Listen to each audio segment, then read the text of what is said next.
Good afternoon, everyone. Well, it has been such an amazing group of sessions so far that I've run today and over the course of the last few days. But this is my lucky last, so I'm really excited to introduce you to a man with an amazing story who I can't wait to delve into and get some insight and some history on his career and progression into where he's doing things now. But I'd love to introduce you to the fabulous James Yates. How are you, James? I'm awesome, Dee. It's so awesome to be here and great to see everyone on as well. I love that you put a jacket on. Oh, absolutely. I was just saying to you before, I was out doing some sandpit stuff with the little guy. We just moved. I thought I better set up a sandpit. I was like, oh my gosh, look at the time. Let's put a jacket on, right? So that's how I've got here. So to be honest. I was going to say, isn't that the joys of having your own business, that you can go from playing in a sandpit with your little one to quick, I've got to jump on a call and I'm throwing on a jacket and here I am. Absolutely. Absolutely. It's so awesome to be able to do it that way. And I know a lot of us as entrepreneurs, we always, we have that sort of that goal to have it all, right? But, once you finally are able to get that alignment, for me, that's when it really is so magical, because you can see, the fam growing up and it still take care of the vision and the dream. So yeah, brilliant. I love it. So I would love for you to tell people who may not know about you and haven't crossed paths with you before, just a little bit about yourself and what you maybe used to do and now what you're doing now. Yeah, absolutely. You've got a great story. It's been a fun journey, I tell you that. Look, I started off, I'm going to go right back actually. So take us right back. Let's go right back. So look, as a kid, I watched my father take our family from a struggling family to doing, I wouldn't say super wealthy, but well off. We were able to live a pretty really good life, and but I never saw my father when I was a kid, and I kind of did. But when I say that, I mean I saw him working hard, right? And so I ultimately said, one day when I'm old enough to have kids, I want to be a stay-at-home dad, and that was the start of the whole journey, right? Because I guess he inspired me with what he was able to accomplish, but I thought, well, could there be another way? So I got very early on involved in the fitness industry, went on and created a business in Sydney as a high performance coach and worked with elite athletes. And the reason I went down that path is because it wasn't an office, right? It was literally like the easiest way to not have to do that was to forge a career in this industry. And did well, except one thing was missing, and that was I was still trading time for money. So if I didn't work, I didn't get paid. And whilst we have to go through that, I had a mentor very early on and said, James, like, you've got to leverage yourself here. You've got to leverage. So I was introduced to the world of home-based business, got involved very early on, and ended up forging a pretty successful career in that space. Traveled the world, lived in 10 cities over 6 odd years, and just worked with thousands of people, all with these big dreams and goals. A lot of stage stuff, a lot of supporting people.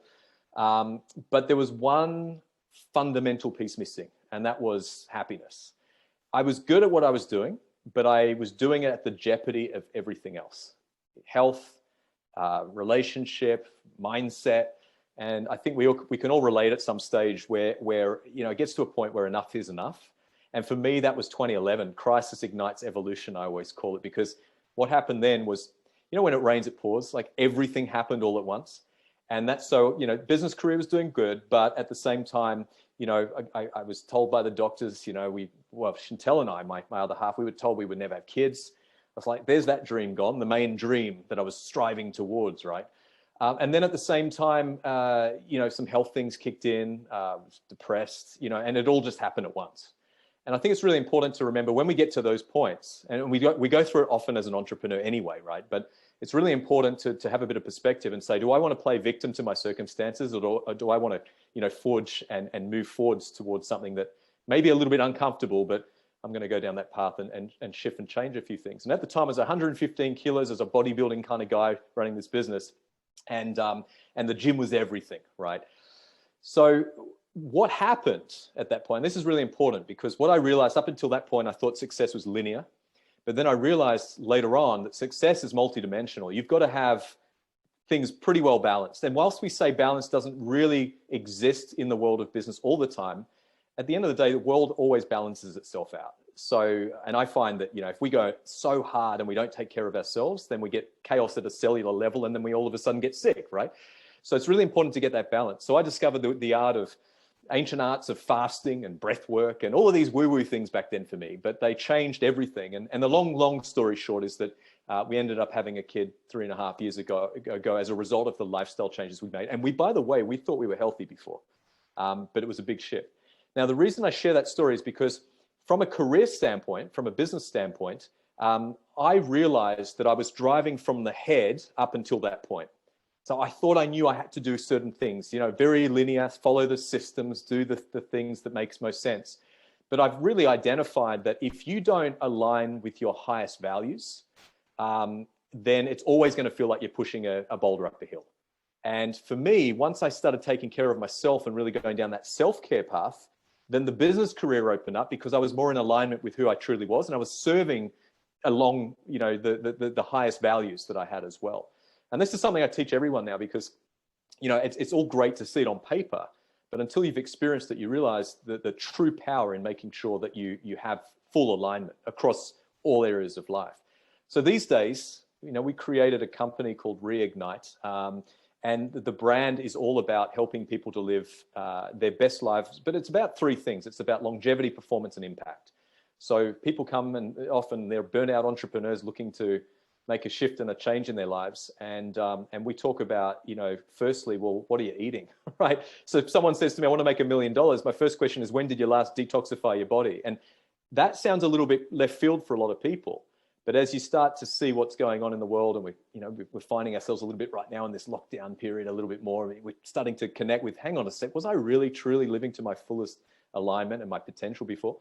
The questions are being asked, and it's a little bit more of an open-minded response from a lot of people as well. So we created this brand that would help people with all of that, longevity, but then also performance. How do you gain more success in business? How do you become better at everything that you do? And then ultimately, as we always hear on the planes, when we used to be able to fly, remember those days, Dee? I think they're like a distant memory, but yeah, I think I remember vaguely. Yeah, I remember once they said if the oxygen mask drops first, if the oxygen mask drops, make sure you put it on you first rather than the person sitting next to you, and then you can help them, right? Well, that's the same concept here. Self-care, number one. It's not selfish. It's important. You've got to look after yourself. That gives you longevity, not only in terms of your life, but also your business. But then at the same time, once you do all of that, then you have the ability to make true impact. And I think, I was talking this morning to someone that said to me, look, I said, what's your goals? What do you want to do in life? And she said, I want to make an impact. And as I dug deeper, I realized that, she was kind of saying it rather than feeling it. A lot of us think that we're saying the right thing at the moment is, I want to help people. But until you truly help yourself, then you're never going to have the sustainable ability to be able to go and help a lot of people. So that's kind of where we've been playing now. And we do, retreats and online education and all these kind of things with that in mind. Does that make sense? Yeah, and I've seen your retreats go up online, and I definitely want to get myself to one as soon as I'm allowed to escape Victoria. They look lush. Yeah, they just look like that. But you touched on something really important that we don't often consider in our business life, is the self-care. Yeah. And I know lots of business owners that are total hustle and grind every day, go, get the money. And then at nighttime are crying themselves to sleep because they're not in line and in tune. They're tired, they're sick, they're run down. There is such a gap. Why do you think there is such it's not a secrecy, but it's just a disconnect from people when it comes to that business model versus self-care? Yeah, big time. It's a really good question. Look, to be honest, to put it straight out there, I just think the systems that we've grown up with are completely broken.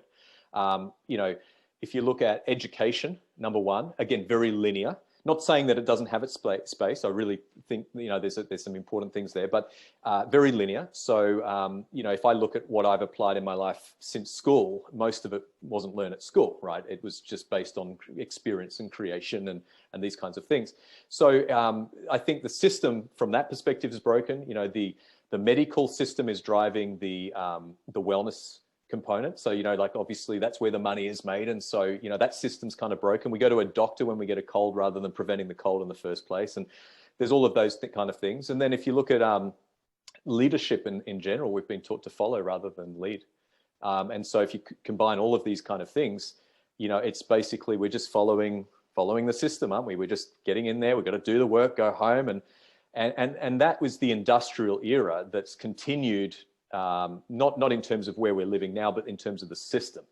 And so they're broken, they're breaking, all of these systems are breaking right now. We're seeing it in front of our own eyes. This is a beautiful time to be alive, especially as an entrepreneur, because, you know, we love problems, right? We love solving problems. And so I think, you know, there's the woo-woo, ancient wisdom that's been suppressed because of the money that's been made in certain industries. And then on this side, you've got, you know, the awareness of working for ourselves and the entrepreneurial spirit.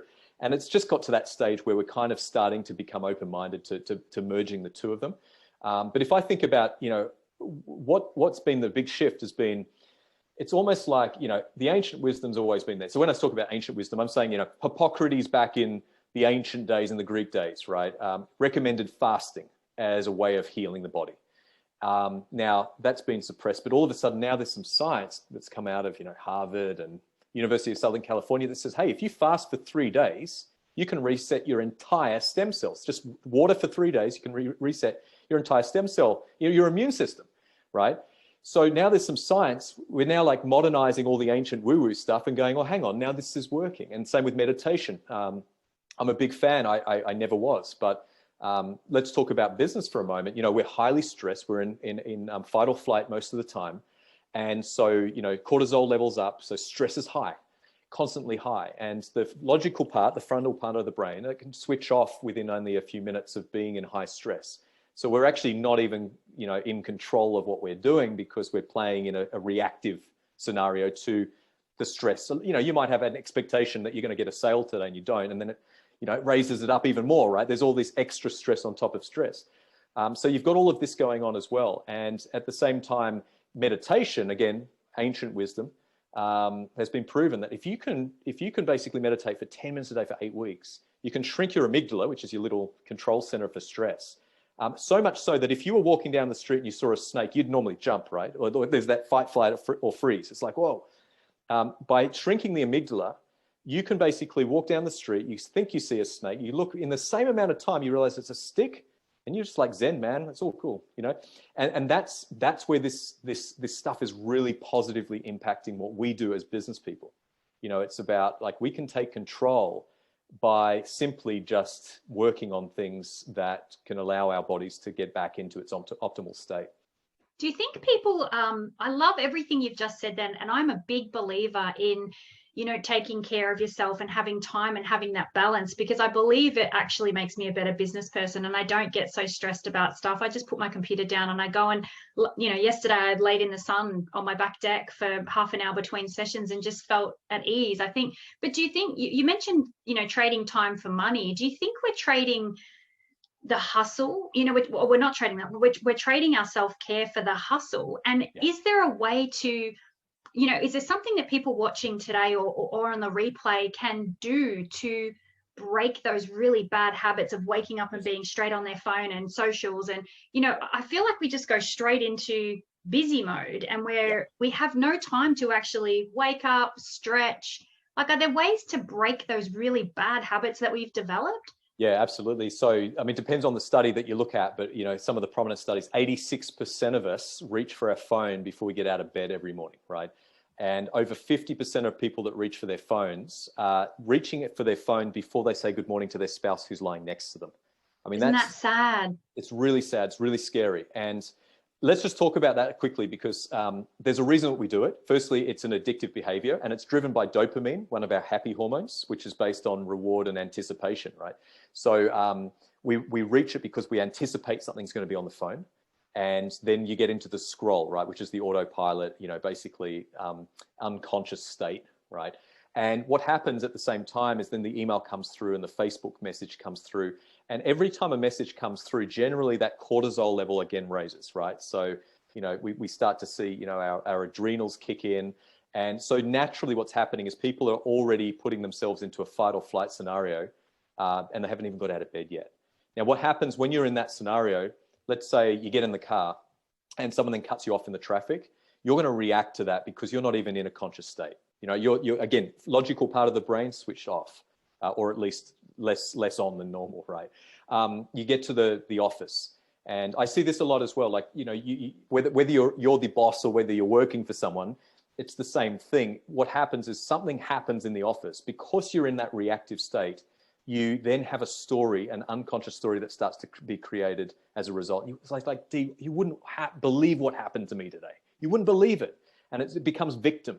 You become a victim to everything. And so we've got to snap ourselves out of that, because otherwise you just have this whole, we just become followers of the system again. And we don't take control. And so the fastest way to take control and to hack the whole thing, apart from, going completely cold turkey for 10 days in a forest, is to own your morning. So your first 2 hours and your last 2 hours of the day, they've got to be tech free. And I'm going as far, I used to say it's recommended, but I'm now saying it's got to be tech free. Because for us to actually play in an optimal state, we've got to do it. And the reason for that is, number one, if we can get into a state where we can raise our happy hormones before we raise our stress, then naturally we're going to feel good. We're going to start to attract more success in our lives. We're going to feel like everything's much easier. It's in that flow state. And we're also able to breathe. And that word breathe is so important. Most of the time when we talk about breathing, I watch, even on Zoom, it's like everyone just takes a breath. It's like everyone's been holding their breath for so long, right? So the simplest way of doing it, I just call this, a 3-step system, but it can go to 6 if you want to go extra awesome. And that's MBI. So move, breathe, set your intentions. So if you go and so here's the thing, how to hack not reaching for your phone, go and make your bed. The reason you make your bed first is because that's also the reward mechanism with dopamine. So instead of getting your dopamine from your phone, you get it from making your bed. Then what you do is you get out and move for like 20 minutes, 30 minutes. It doesn't have to be high intense. It doesn't have to be a gym thing. It could just be moving, like walking. But what that does is it raises your endorphins, raises your dopamine, so you're feeling good. And then once you feel good and you're moving, then you've got oxygen going through the lungs more, then you've got more oxygen to the brain, ideas start to create, great ideas start to be created and all of that. And then we go into a breathing exercise, and the breathing could be some form of meditation. There could be some form of actual breath work, and ideally like a light type of breath work where you may be just breathing in and out of the nose. I'm a big fan of rebirthing, but that's not necessarily something you're going to do straight in the morning, but it's still that same concept. So it's like a baby was breathing. When they're born, it's like this, right? It's like a loop, right? So those kinds of things, 10 minutes can be phenomenal for the body as well. And again, that gets us back down into that flow state. And then the third piece is I for intentions. So as entrepreneurs, as business owners, as anyone really, I mean, we want to set some intentions, but it's not about saying today I plan to do this. We've got to say it out loud with the end in mind. So for example, if it's 6 a.m., I might be saying this as if it's 6 p.m. It might be, today I've contacted 5 people for my business and I feel great. And the reason that we put the emotion, the feeling, like I feel great, is because you naturally connect with that it's possible. And it actually shifts your neurological pathways and makes everything completely doable, rather than, oh, I hope I'm going to. I might do that. It's literally, I have done it, right? It's 6 p.m. and I have contacted 5 people about my business. It's 6 p.m. and I have had a great day with my family, whatever the intentions are. And so MBI, that's how you hack the system to start with. And then those people that want to take it, once they've got the first 3 done, then I do a GFC at the end, which is gratitude. So you and I, we could sit down and we could say, what we're grateful for. Right. You say GFC and I go straight to global financial crisis. Absolutely. Yeah. Well, I love that you put a positive spin on it. It's great. Absolutely. Hey, the GFC is awesome, Dee. Trust me on this. So, so basically, yeah, G for gratitude, elevate serotonin. Again, another happy hormone, makes us feel good. F for fasting. I was a big fan of fasting till lunchtime because, again, the health benefits of that. And then, and C is then connection. So if you look at all of the studies done on longevity, human longevity, there's studies like the Blue Zones by Dan Buettner, who did, he was funded by the National Geographic for that. And they looked at all of the longest lived cultures in the world in 5 key areas initially: Okinawa in Japan, Sardinia. And these guys had the most amounts of centenarians, so people that lived well and truly beyond the average lifespan of people. And what they found is those people that had the most meaningful interactions and connections was one of the key attributes to living longer. And then there's another study done out of Harvard, 720 people. They started this in their 30s, and it's still going, by the way. It's the longest study ever done on human longevity. And they basically have researched and surveyed these people since the 30s every single year. Half of them went to Harvard, so that like the rich guys, and the other half were the sort of outskirts of Boston, the poor guys, all men in this study. But they found the one thing that was greater than eating healthy and all of these movement kinds of things was the fact that those people that had the most meaningful interactions and conversations lived the longest. So that's why the connection piece is cool. And what that looks like for me is it's like reaching out to people that we care about most. So sometimes it's extended family, sometimes it's people that you're working with, but it's connecting with them. And it's with no agenda. It's not like, how's your business? It's like literally, hey, just want to let you know I care about you. And again, that makes us feel good. So MBI, move, breathe, intentions. GFC, gratitude, fasting, and connection. That's how you hack it. I'm so pumped on that GFC. I'm going to shift that in my mindset now to go straight to the positive instead of the negative. Love it. Absolutely. The best. Yeah.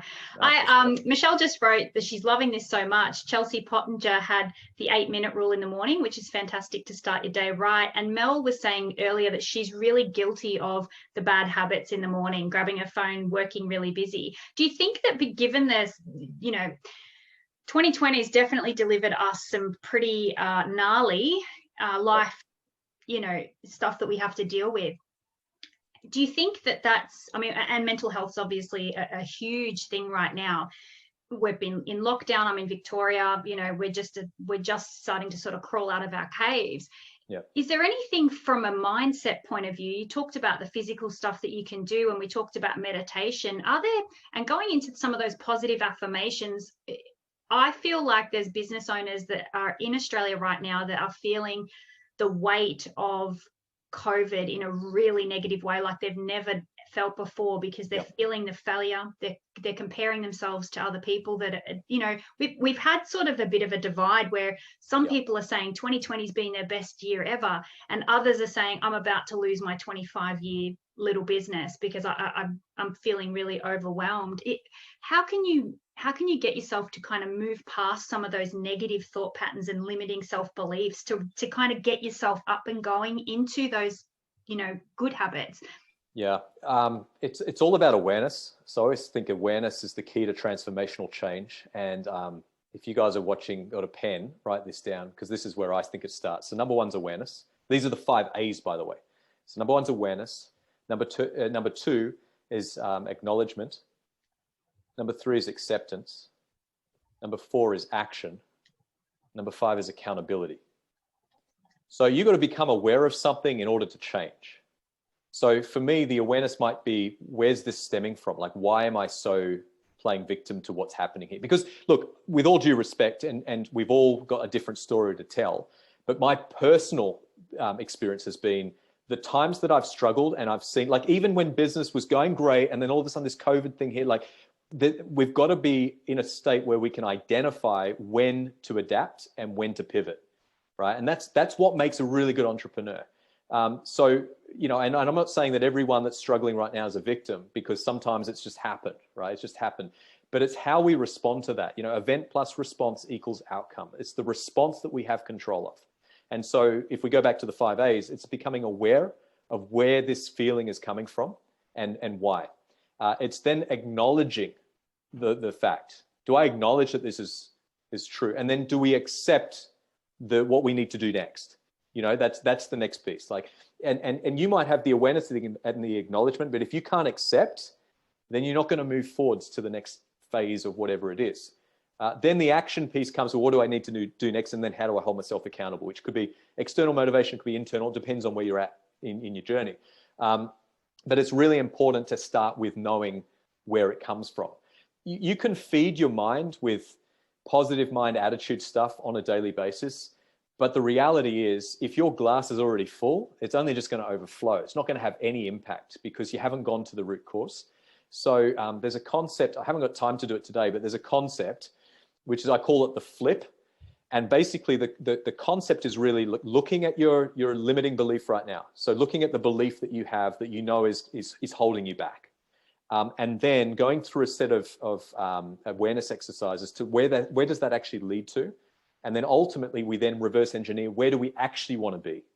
And then what do we need to do in order to get there? So sometimes for some people, like a simple flip of perspective is where it can all shift and change. But to be honest, going back to the physical stuff, I would say 95% of the time, if you take care of the physical stuff and generate energy, then the rest will work itself out. Because it's basically every scenario that we face, we're either increasing our energy or we're depleting it. And so if we start by increasing our own personal energy, then we're going to deal with things better. Then we're going to find solutions better. So it really for me, it still stems there. And it's funny because I used to teach, we've got to have our why, right? We all talk about the why and what drives us towards success and all of that, right? And that used to be one of the first questions I used to ask people, like, what's your why? Why are you doing this? It's the last part of the whole scenario for me now. The first part is self-care, get someone into a state where they're completely taking care of themselves. The second piece is taking care of their connections. And the third part, that's where you optimize with knowing who you are and why you're doing things. Because what happens is once you are so in tune with who you are, I realized as I went on and embarked on the self-care journey, the rest of it was completely different. The why was actually completely different. I was just telling myself a lie why, right? So I think it's important to go back and to answer your question, start with the awareness, find ways to top up your energy. And if you're willing to go through the 5 A's and find a way through them, then you've already got a solution there to adapt to what's being thrown at you. Yeah, brilliant advice. And I have to say, I've really been working on that in the last 12 months, even for myself. And the one thing I've found is you mentioned that victim mentality, but you just have to stop making excuses, don't you? I ran a session yesterday and I think I had about 40 minutes between one session and another. And I have my runners down here and I was like, I'm going for a run because I know after this, I'm not going to want to. I just want to go in, have dinner. Yes. And so I went for a run between sessions and I came back and I was all flustered and I jumped on the next session, but I was energized because you're right. Energy makes energy. But it takes a little bit of training, and a bit of, you have to kind of commit to yourself, don't you? Because you have to say, I'm going to go for a run because I deserve to feel good. I deserve to get that energy in. So can I give you a little hack for that? Yeah. So basically, if within 45 seconds of you standing upright, you can shift your mindset from a negative to a positive. Like literally what happens is your neurological pathways change the moment that you go upright. In fact, I'll go one more step further. So I'm actually standing right now and I refuse to sit down when I do any work. Because what I've found is most of us, our biggest reason for not doing something is time, right? I mean, that's our excuse. Sometimes it's just desire. It's just, we just don't have the priority to do it. But here's the thing. So right now I'm working, let's call this work. It doesn't feel like work, but I'm working, right? And at the same time, I'm also stimulating my happy hormones because I'm standing up. And if I go one step further and do this and actually, I'll get you guys to do this. So put your hands right in the air, good strong posture. And ideally you would do this standing up, right? But what happens here, as you bring your posture up, you'll notice that your sternum has come up, right? Keep the posture really strong and keep the hands slowly coming down, right? But keep the sternum up. How do you feel when you do that? Yeah, you feel stronger, don't you? Yep. And you feel like I feel like my breathing just shifted, in that. Yeah, and it's also dopamine. You've just stimulated one of your happy hormones. So it's interesting that you bring this up, James. This is something I'm only really learning this week when I've been running these interviews is people are standing up while they're doing the interviews. Yeah. So I'm going to try this because I actually like the idea of being on my feet and ready to go because I am guilty of being on my bum, adding COVID kilos and then planting myself for too long and then just doing idle stuff.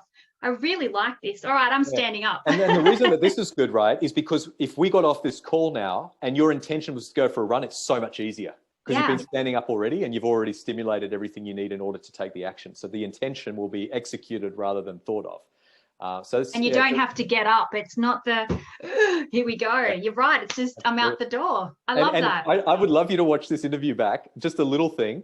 Watch how your posture changed in terms of how you were speaking straight after you did that. Okay. I'm feeling pumped. I want to go for a run now. I'm going to go for a run after this session. I love it. Yeah. Look, you have had such a pivot in your career, going from an example where your dad was very much business and, the disconnect in the family time. Congratulations on your little one, by the way. Thank you. So cute. I would love to know, was there a moment in your career that was really stand out to you where you felt like, if you had to look back, that was the moment you really felt you were on your true course? or that, was your defining moment? Yeah, quite recently, to be honest. Like, it's not something that I felt early on in the career, but it's definitely, for us as a family, I think, look, the last 3.5 years, being able to execute the goal I went out to accomplish when I was 15, 14, to be a stay-at-home dad, I think that was a big thing. And what that led to, though, was understanding how to implement everything I was talking about to that point in the real world.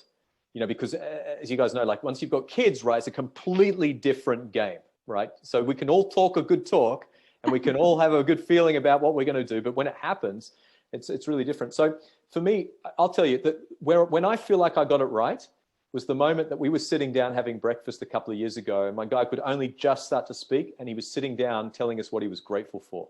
To me, like, honestly, all the business stuff, that just has taken care of itself the more that we have been more in tune as a family. And I look back, and I don't know if this is correct for everyone, but I feel like, for example, for those of us that need to network with people, the training ground is the communication at home, right? Sometimes we don't have great relationships and we still make business work, but I feel like the training ground for everything is what we do at home, because you hear it often, how you do one thing's how you do everything. So I just feel like once you start seeing other people, and in this case, a little person, applying what you stand for in terms of your highest values, I feel like that's when it feels like things are starting to flow. That's very cute. It is that moment, isn't it, when you see it in your children reflected. I was talking about this on another session, and I have a very similar, my little girl, I have this thing in the morning where, similar actually to what you were saying, you have to reiterate the positive to yourself. I do it in the mirror. So I say, I'm going to have a great day today. I'm running 5 sessions and they're going to run on time and it's going to be energized. And my little girl now does it. And she's only 3. And she babbles and she stands in the mirror and she's, and she talks to herself, and but it's so nice to see that reflected, because I don't really intentionally do it in front of her, but she's picked that up. So, and that goes to that third piece that we spoke about before, impact. So longevity, performance, and impact. The impact can never be forced. It happens as a result of you being so aligned with, she's picking up on your energy, your enjoyment for doing that, how you show up, and she's wanting to do it because she sees you doing it, and it's just beautiful. I just love that. So I feel it's hard to not have her in on every session, because she wants to come to work with me now and sit on, she'll rule her own world one day, but she'll do it on her own terms, I'm sure. So that is so cool. I'd love to know if you could go back to the beginning of your career and give yourself a piece of advice. What advice would you give yourself? Oh, never, ever, ever, ever give up. I mean, I tried to quit my first 5 years. So when I was in the home business industry, you're required to go and recruit and build teams, right? And I didn't make any money in those first 5 years. And I tried to throw in the towel about 4 or 5 times. So I remember I was in, is anyone from Sydney on this call? I booked out a scout hall, and there was 200 seats. And I looked at the guy I was working with. And I said, okay, how many have you got coming? And he said, oh, my last person just pulled out. He said, what about you? And I said, my last person just pulled out. We just sat there and this massive storm hit the water. And it was one of these, it basically led straight into the Bay of Bayview in Sydney. And I just remember thinking at that point, it's got to get better than this, right? And a week later, I tried to quit. And the only reason I didn't quit was he didn't let me, right? My mentor didn't let me, right? But I think, if I go back to the true bit of advice, it's that we talk about the success principles coming within 3 to 5 years often. It's like the 3 to 5 year plan. Just get it through there. You're going to be fine. A lot of small businesses fail in the first 5 years. Just get 3 to 5 years. But I realized in hindsight that that's actually still the exception to the rule. Success can be 10 years plus in business. And it's important to manage your own expectations. So the little bit of advice is do 10,000 hours. Like Malcolm Gladwell says in his book Outliers, do 10,000 hours of practice. And to put that in perspective, in reality, that's 5. If you were working 40 hours a week on your business, that's 5 years of full-time hours to do your 10,000 hours. And if you're part-time, just 20 hours a week, that's 10 years. So, never give up through the down times. Never quit on a bad day. But at the same time, do your 10,000 hours before you assess anything. And I think I kind of took my own advice as I went, but it was a struggle at the time. In hindsight, if I knew that up front, And this is the other thing. I think like a lot of us mentor people when people say to us, so how did you do it, right? And naturally you get into an unofficial mentoring session because people just want to hear from you. And I think the one thing that I would tell a lot of people right now is again, do your 10,000. Just do your 10,000. Everything else will work out. It's when you put it like that, it's amazing how many hours you can fit into your business over those 5 or 10 years, isn't it? 10,000 hours, it's a lot of commitment. Yeah, absolutely. Absolutely. And, the preparation piece is everything. I love, the quote, the will to win is not nearly as important as the will to prepare to win.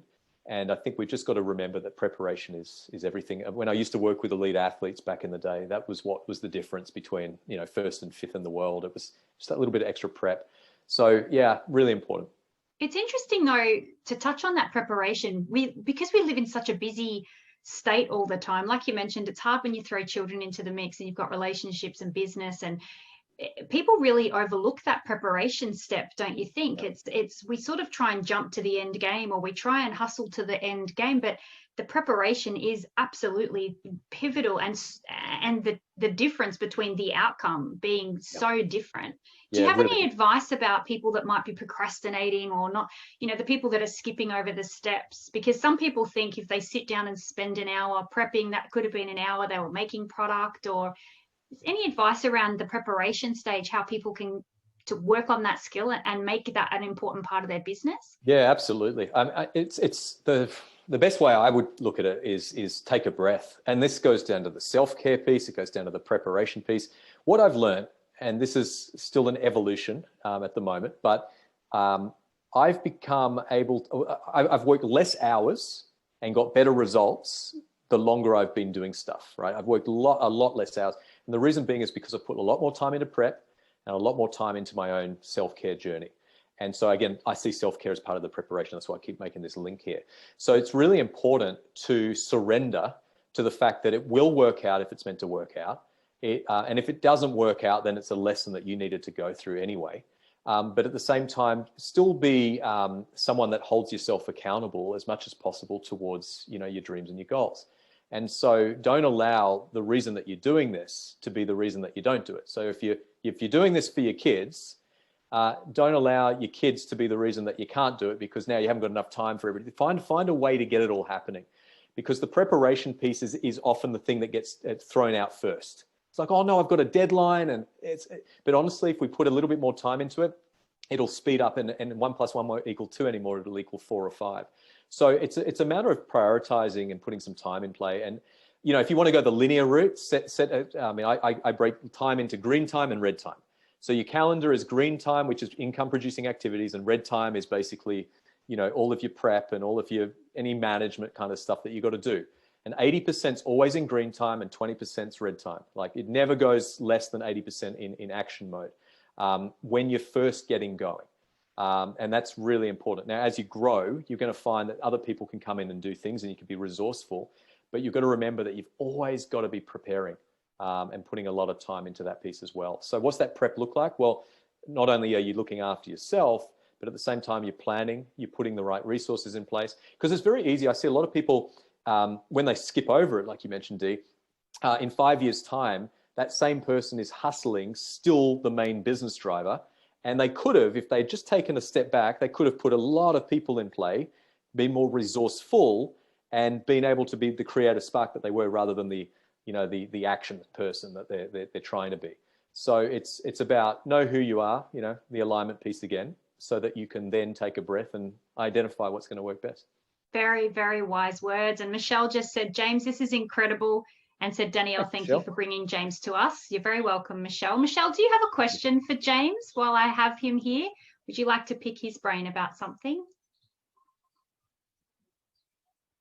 No questions? No questions. She's happy to be on the chat. What about yourself, Mel? Would you like to jump on?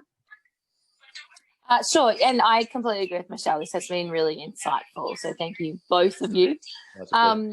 So I often think I've had a big challenge with mindset this year, and like you mentioned before, some people can just flip the switch and they're good to go, and that's what's happened to me. And I always kind of, Dee's really for coming and helping us connect with people often, and I also always think to myself that, I've kind of flipped my mindset already, and I don't know if anyone can add value to that. And I think that's probably not a great thing to think, except I guess I always think the people who are really struggling with mindset are the ones that kind of need to talk to someone about it and to get a little bit of insight from others. But I guess what would you say to, obviously everybody can always use another perspective and a bit of, I don't know, help in that sense in terms of just being able to be more confident in what they're doing, etc. So I would be keen to see what you thought about that. Yeah, absolutely. I feel like, so to me, there's two things here. So the word consciousness and the word potential. So for us to expand our presence in this universe or this world, we need to be constantly evolving our consciousness, our awareness, right? We need to be becoming better so we can have different perspectives, we can make more of an impact and all of that, so that potential is never capped. Because right now, like if we're running in a certain direction, we might go, well, that's what my potential is. I'm going to go after that. But potential is never a glass, well, it's never a ceiling at all, right? It's basically, it's always able to be broken. That glass ceiling can be smashed. It can be, we can go and accomplish things that no one's ever accomplished in this world before. And again, most of us just hold our own selves back. So it's really important to constantly look at, and I use this word optimized. When I talk about high performance, I'm like, how do I find the most successful people and take them to the next level? Like that's what this is about. So how do you optimize someone's performance? Now for me, what I found, my little hack, and you guys can use this, was the self-care thing. The moment I help a high performer actually take care of that, bang, everything takes care of itself. But then, there's more that you can do there. There's sometimes a different perspective. There's a different mindset. There's a different way of marketing. There's a different way of being. And again, that word being is really important, because the more that you step into your own power, the more you realize that there is so much more to be accomplished. So I think it's important, like no matter who you are, to surround yourself with a high performance based team. And those people will evolve and change. If I look at the people that are in my corner now, very different to what they were even 5 years ago. There's been two that I've had always there. I had this high performance coach mentor that was there a few years ago. And I watched what she did with elite athletes, all the names that we would all know, right? But she's always just been there in the corner. It's those 1 minute calls that I have with her, and she just says something. I'm just like, you've just taken this to a whole nother level. So for me, it's about that.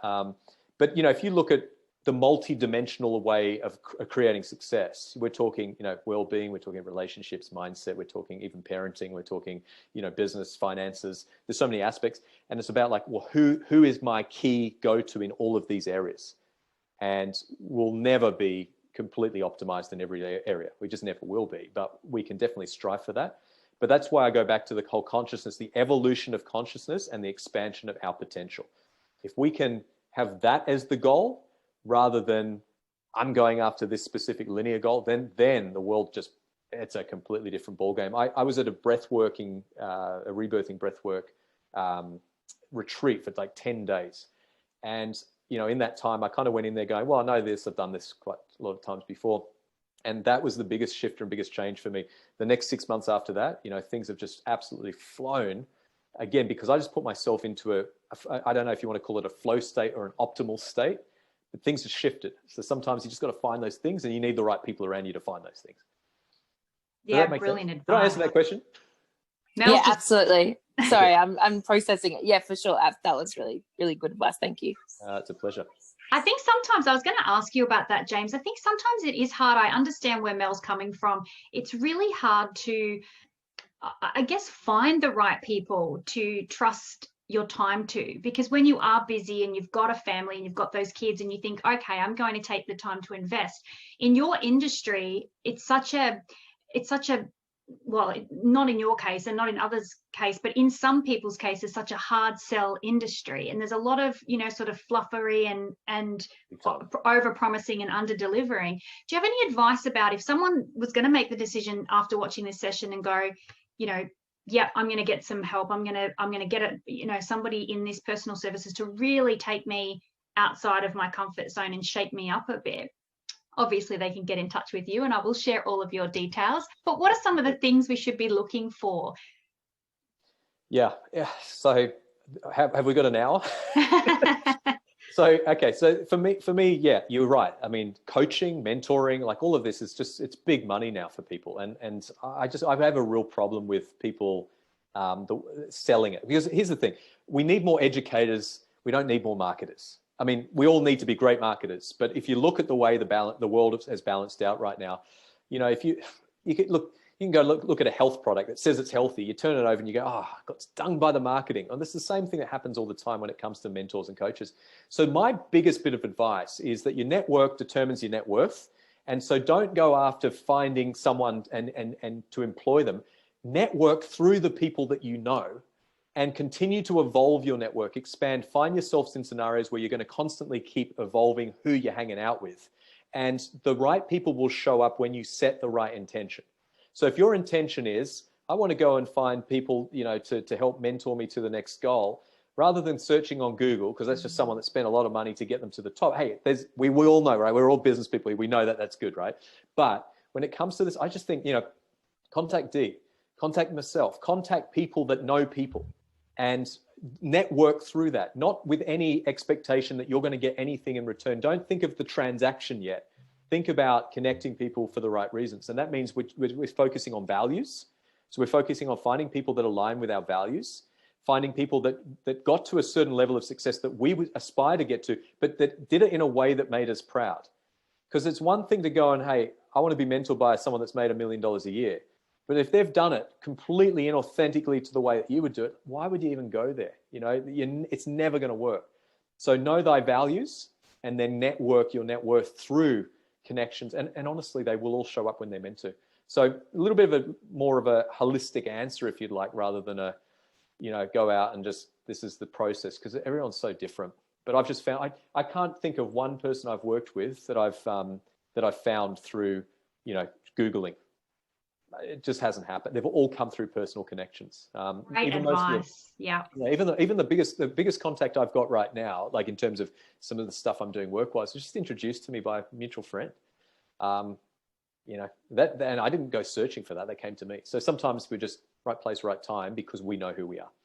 It's great advice. I love that you touched on the fact that you can get to a point with a mentor or a coach, and then you need to find someone else. And I've definitely found that with people I've worked with.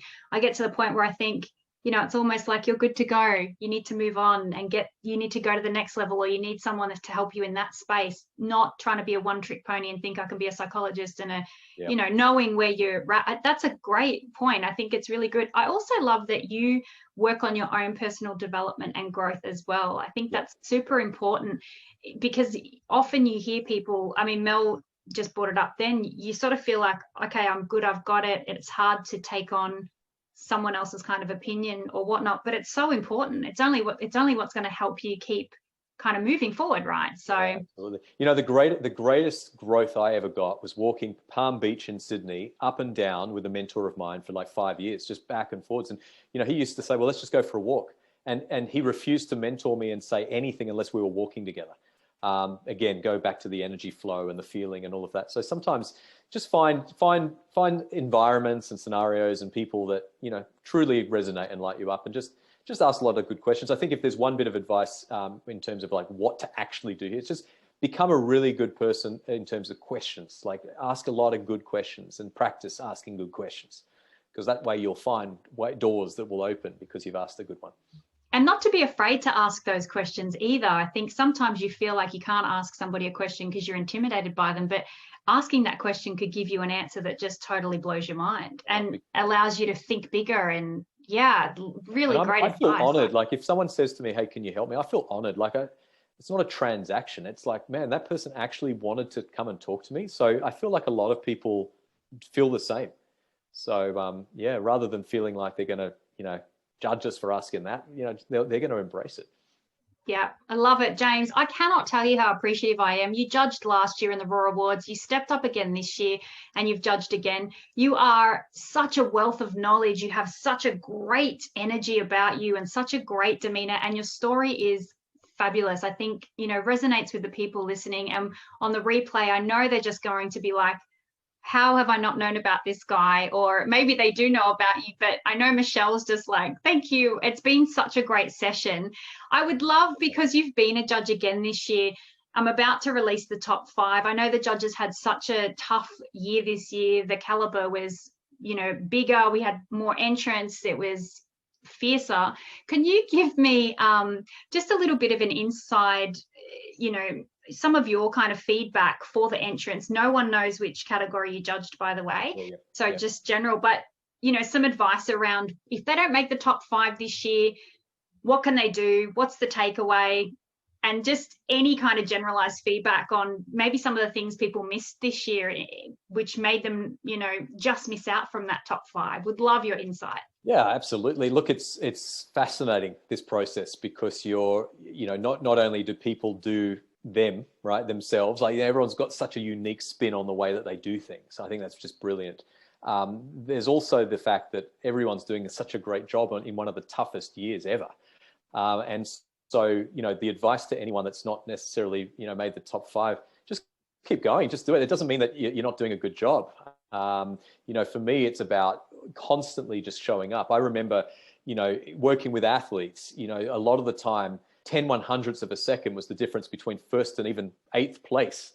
And so, we've got to remember that when it comes to the business world, the only person that we need to be competing against is to us of yesterday. And so to really focus on just getting 1% better. And I think that's the only competition we should have in the world, which is just, can I improve on me?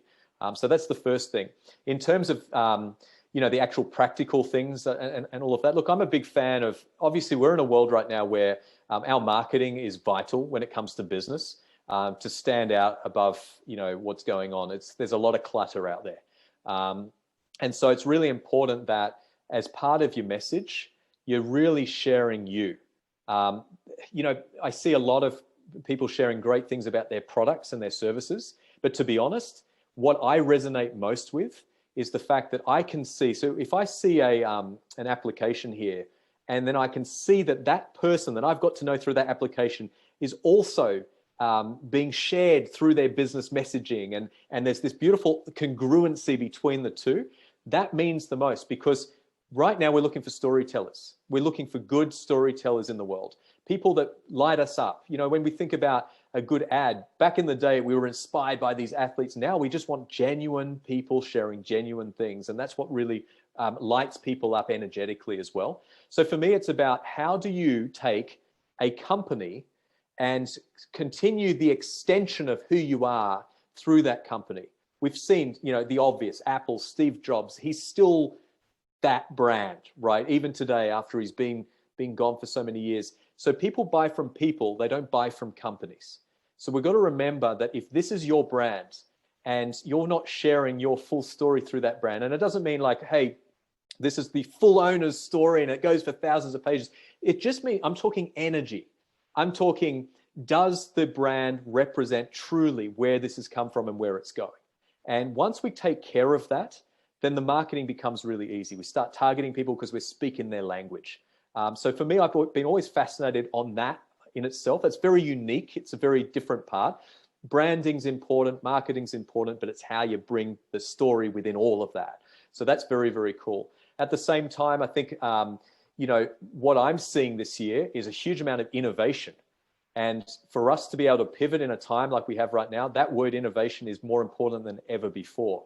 So creating something, look, it doesn't have to be an innovative product.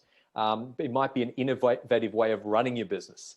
But I think it's important that, again, and that goes back to the unique spin that you're bringing on here as well. It's important that you are being adaptable and you're willing to not just ride the wave. I mean, I look at, Kodak, right?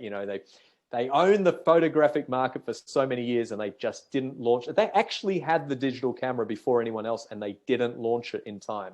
And you've seen what happened to them. They're Gonski, right? So it's important that you're thinking innovation. You're thinking, how do I then take what I've got right now to another level, but continuing to adapt throughout the market as well. So I'm fascinated by all of that. But it really just comes down to everyone's different. And it's not judging people trying to, go, oh, well, this person's got a cooler product or this person's got a cooler, background. It's more so, how are you actually bringing all of these aspects together so that your message is heard? You are an amazing asset to our judging panel this year. I I know that everyone watching this is going to be like, yep, you are exactly what Raw Success was built to be about. It's about being yourself and loving what you do. And James, you absolutely love what you do. I cannot wait to get up to one of your retreats. I'm hoping you're very welcome. I'm hoping that Victoria lets us out soon and we can travel again. I'm really missing planes. I used to be a flight attendant, so when you talk about planes and it's a distant memory, I think, oh, I'll be the flight attendant on the flight up if you just let me go. So absolutely. But I super appreciate your time today. Thank you again for all of your feedback throughout the judging as well. It's so invaluable to those that end up receiving that as part of this awards process. You're a total gem.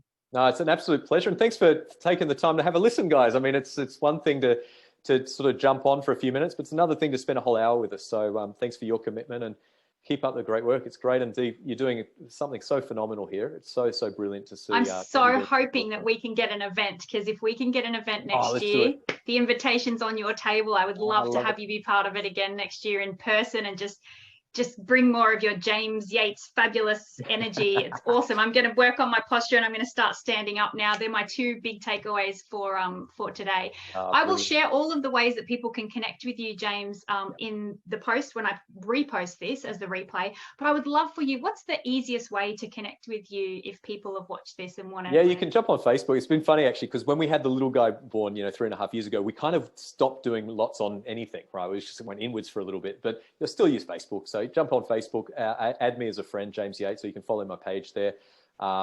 Retreats, reigniteretreat.com. You can check that all out.